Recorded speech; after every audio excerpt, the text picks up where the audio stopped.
They're not going to come in and just immediately go and collect welfare. That doesn't happen.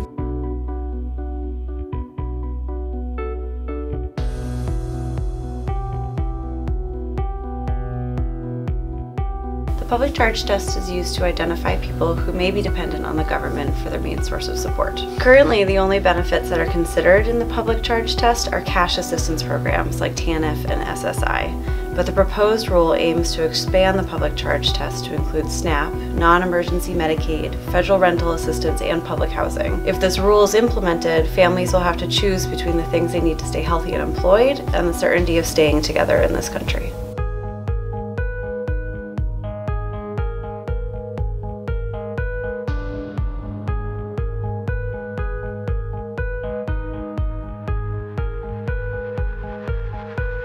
Though this is only a proposed rule, it is already causing real harm. The confusion has led families to drop or forego benefits before the rule has been enacted, and even if they would not be impacted by the rule.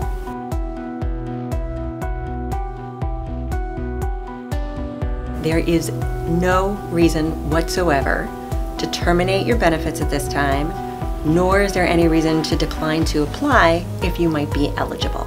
Even if the proposed rule does come into effect, non-citizens will have the opportunity to take themselves off benefits before they will be counted against them. So some immigrant groups will not be affected by this public charge determination.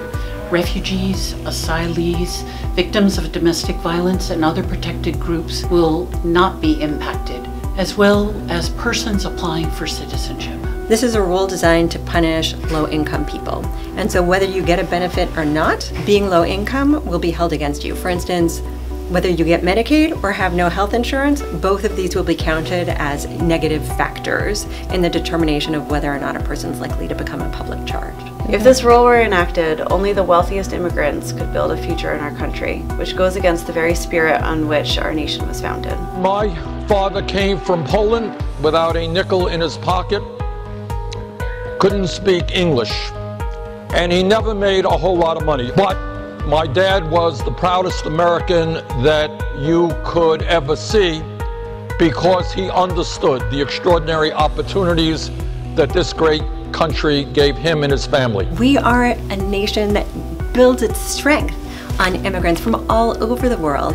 The idea that immigrants are a burden on our country is so antithetical to American values.